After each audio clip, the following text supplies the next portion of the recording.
passe à la partie sur les ondes. Donc, recopier le numéro de la question et écrire parmi les affirmations proposées la lettre qui correspond à la réponse juste. Lors de la propagation d'une onde, normalement, il y a transport d'énergie et non pas de matière. Donc, il y a transport de matière et donc il y a transport de l'énergie et il n'y a pas transport de la matière. Donc c'est B. Donc pour 1, c'est B. Pour 2, une onde est dite transversale si la déformation est perpendiculaire à la propagation. La perturbation, la perturbation se fait perpendiculairement à la direction de propagation. Donc c'est C. Donc 3. Lors de la diffraction d'une onde, il y a modification de la fréquence? Non. Il y a modification de la longueur d'onde? Non. Il y a modification de la célérité? Non. La fréquence, la longueur d'onde et la célérité ne seront pas modifiées, donc c'est D. Pour 4,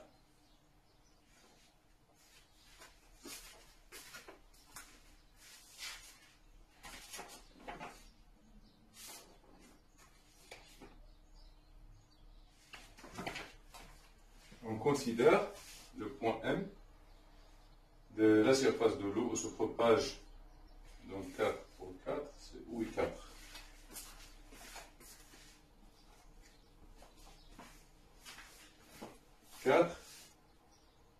Ou bien c'est 4, c'est donc 3, 4 c'est D. 3, le son est une onde mécanique longitudinale, donc c'est C. D, donc 4, donc 5.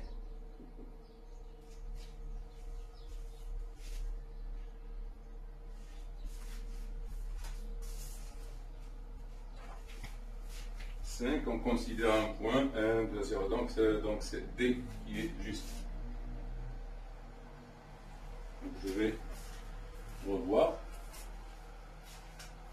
Donc 4. Donc c'est juste. Oui, donc D.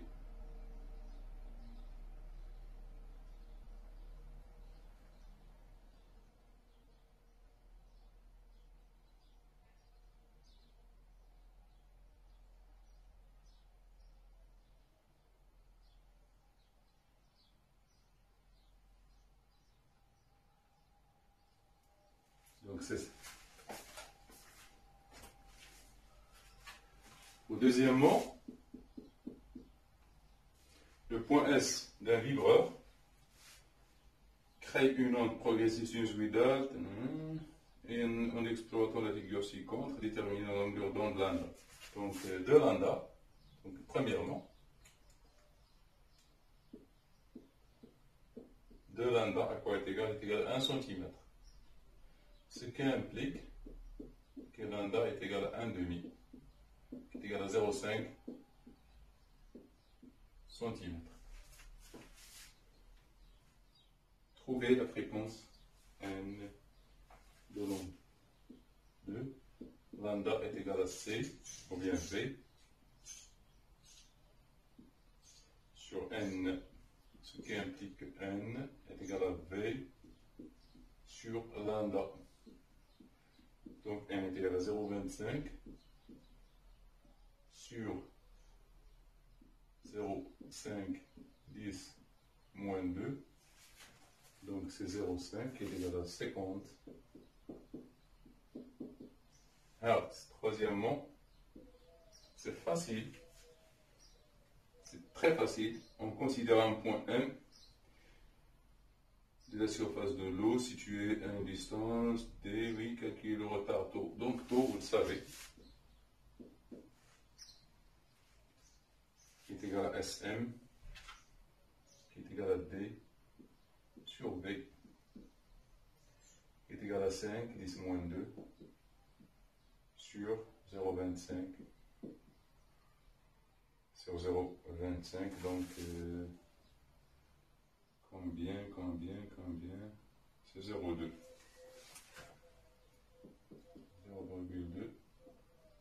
secondes. Donc voilà la partie sur les ondes qui est une partie extrêmement facile.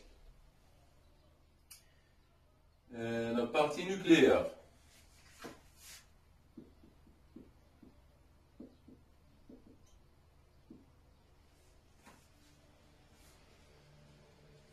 L'équation de désintégration du polonium, donc PO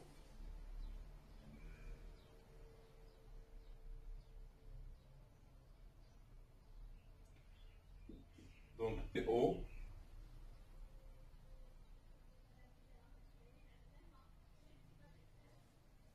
le PO 210 et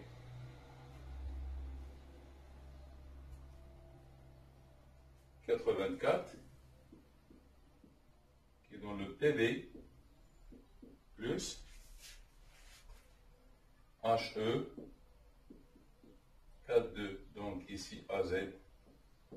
Donc d'après les lois de conservation, A est égal à 206, Z est égal à 82.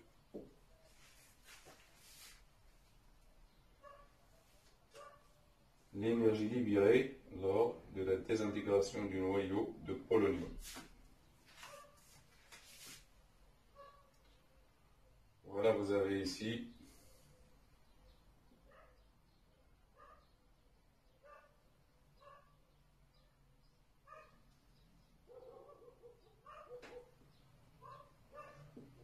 E en MEV 126 neutrons plus 84 protons. PO 210 84 et PB AZ plus HE 4. Vous avez ici E3, E2 et E1. Donc l'énergie libérée, libérée par un noyau de polonium pour passer de cet état à cet état, donc elle est égale à quoi? Elle est égale à E2 moins E1, tout simplement. E2 moins E1. Alors j'ai travaillé un exercice avec un examen qui a été posé à la filière sciences mathématiques. Elle est semblable à 100% à celui. Semblable à 100% à cet exercice, à la filière sciences mathématiques. Donc vous pouvez chercher dans les vidéos, vous allez le trouver. Donc c'est E2 moins E1. Donc L, à quoi est égal? Est égal à 1,955 372 10 à la puissance 5 moins 1,955 3 18 10 à la puissance 5. Donc énergie libérée. Donc j'ai trouvé 5,49. Donc vous refaites les calculs et ce peut que je me trompe. Donc c'est l'énergie libérée de 2, le défaut de masse exprimé en kilogrammes. Donc peut-être un défaut de masse, vous avez ici le polonium, le noyau de polonium, et ici, c'est donc l'énergie du noyau de polonium, et ici, l'énergie du nucléon du polonium. on sait bien que la masse des nucléons est supérieure à la masse du noyau. C'est pour cela que l'énergie des nucléons est supérieure à l'énergie du noyau. Donc, delta M à quoi est égal? Delta M à quoi est égal? Est égal à... Donc, c'est l'énergie libérée. Donc, c'est l'énergie de liaison. L'énergie de liaison du noyau. L'énergie de liaison est égale à quoi? Est égale à E3 moins E2 qui est égal à E3 moins E2 qui est égal à delta M CK est égal à delta M CK. Donc on trouve delta M qui est égal à E3 moins E2 sur CK. On ne va pas calculer CK, on va la laisser, on va trouver la masse. L'unité, comme vous le savez, et l'unité de masse, c'est le mètre par CK. Une unité de masse, que vous savez tous, c'est le kilogramme, oui, le gramme, oui, mais il y a aussi une unité de masse qui est le mètre par CK. Donc, CK, on ne va pas la calculer. Donc, ça vient de quoi? Ça vient de E est égal à delta M, C carré. Donc, ce qui implique que delta M est égal à E sur C carré. Ici, on met. Ici, ça reste C carré. On met par C carré. Donc, il suffit de calculer E3. Donc, delta M à quoi est égal? Elle est égale à 1, donc 1, donc égale à 1, voilà. Donc, je vais la laisser. 1, quoi? Donc 1,97 18 de 10 à la puissance 5 moins, je vais le faire ici, je vais le calculer ici pour comprendre un peu l'espace, le reste de l'espace. Donc delta M est égal à 1,971,971 8,2 10 à la puissance 5 moins 1,955 3,72 10 à la puissance 5 sur C carré. Il ne faut pas calculer C carré. Donc delta M, vous trouvez ici, c'est 1644,8 mètres par C carré. Donc on nous demande de la calculer en kilogrammes. Donc delta M, il faut la convertir d'abord en U. Vous avez la règle de conversion. On vous a donné qu'un mètre par C carré, qu'un U. Un U est égal à 931,41 mètres par C carré. Donc il suffit de diviser par. Donc il est égal à 1600,8 sur 931,41 U, qui est égal à quoi? Il est égal à 1,765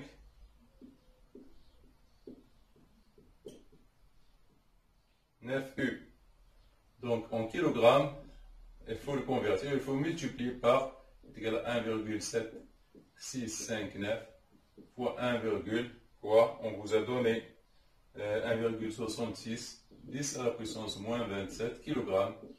Donc delta M en kg, elle est égale à 2,93 10 moins 27 kg. Donc c'est la masse, c'est le défaut de masse. Calcul en seconde moins 1. La constante radioactive du polonium. Donc lambda, comme vous le savez, est égal à log de 2 sur T 1 demi est égal à log de 2 sur quoi? Sur 138 jours. 138 jours, 1 jour en seconde moins 1. Donc il faut convertir ici en seconde. Donc un jour c'est 24 heures fois 3600. Et chaque heure contient 3000. Donc lambda est égal à quoi? J'ai trouvé lambda qui est égal à 5,421 10 moins 8 secondes moins 1. Donc j'efface ici pour continuer. Donc cette partie, donc c'est onde plus nucléaire. Onde nucléaire.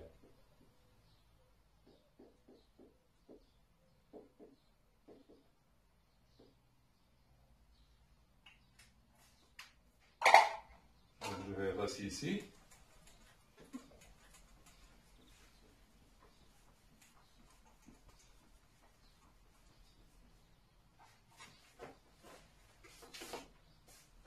Donc, un échantillon de noyau de polonium a une activité A0 déterminée en jour l'instant de date T1 où l'activité de l'échantillon est A1. Donc, A1 est égal à A0 exponentielle, donc moins lambda T1. Donc, on cherche T1. Donc, moins lambda ou bien exponentielle de moins lambda T1 est égal à A1 sur A0, ce qui implique que moins lambda T1 est égal à log neptérien de A1 sur A0, ou bien T1 est égal à 1 sur lambda fois log neptérien de A0 cette fois-ci sur A. Alors j'ai enlevé le moins et j'ai renversé A1 sur A0, donc c'est A0 sur A1. Donc c'est fini. Donc T1 est égal à T1 demi fois log de A0 sur A1 sur log de 2. Donc application numérique. Donc en jour, on nous a demandé en jour, donc il faut laisser. Donc il faut laisser T1 demi en jour. Donc c'est 138 fois log neptérien de A0 qui est égal à 3,5 10 11 sur 3,7 10 4 sur log neptérien de 2. Donc T1 elle est égale à 3100. Donc 3198 jours. Donc on passe à la partie électricité.